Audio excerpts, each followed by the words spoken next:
Accrochez-vous tôt, ça démarre en flèche. Bienvenue sur Foot Radar, le seul bulletin qui tabasse l'actu africaine sans détour.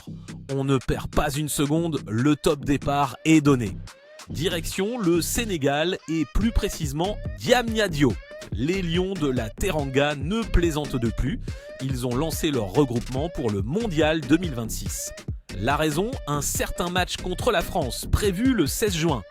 africaradio.com l'annonce, la tension monte déjà et on imagine que Aliou Cissé a déjà ses stratégies affûtées pour ce choc des titans. Les Bleus sont prévenus, le Sénégal arrive avec ses griffes.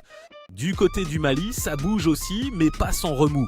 Afrique Foot nous informe que l'absence de Bissouma a fait jaser.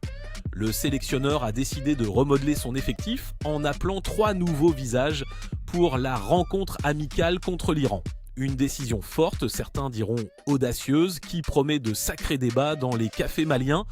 Nouveau cycle, coup de poker, l'avenir nous le dira, mais le banc malien ne manque pas de piquant.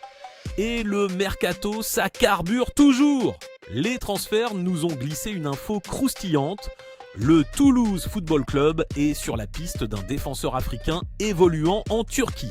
L'objectif, remplacer Charlie Cresswell. Qui est-ce? D'où vient-il? Mystère pour l'instant, mais on sait que le TFC a le nez fin pour dénicher les talents. Un nouveau lion d'Anatolie pour la Ligue 1, on garde l'œil grand ouvert. Pépite, tu as dit pépite? Adnan Aziz, le jeune béninois, est en train de faire un carton plein en Argentine. Africa Top Sports nous révèle que ce prodige s'est imposé comme un titulaire indiscutable avec l'équipe réserve, enchaînant 4 matchs, 4 fois 90 minutes.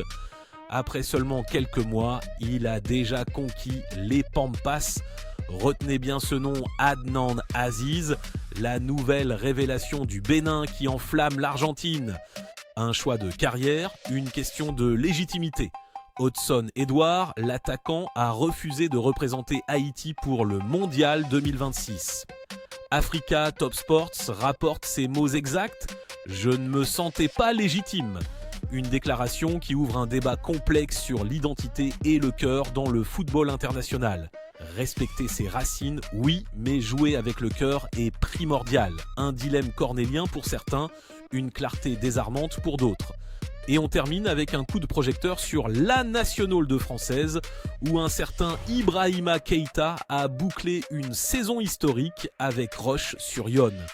Guinéfoot.info salue la performance exceptionnelle du joueur guinéen, acteur majeur de la réussite de son club. Une saison canon qui, à n'en pas douter, va lui ouvrir de nouvelles portes. Le travail paie toujours, surtout quand on a le talent d'Ibrahima. Voilà, c'est tout pour aujourd'hui sur Foot Radar. On vous a balancé l'essentiel, le brûlant, le percutant. Restez connectés, abonnez-vous pour ne jamais rater une seule seconde de l'actu foot africaine. À la prochaine et que le football continue de vibrer.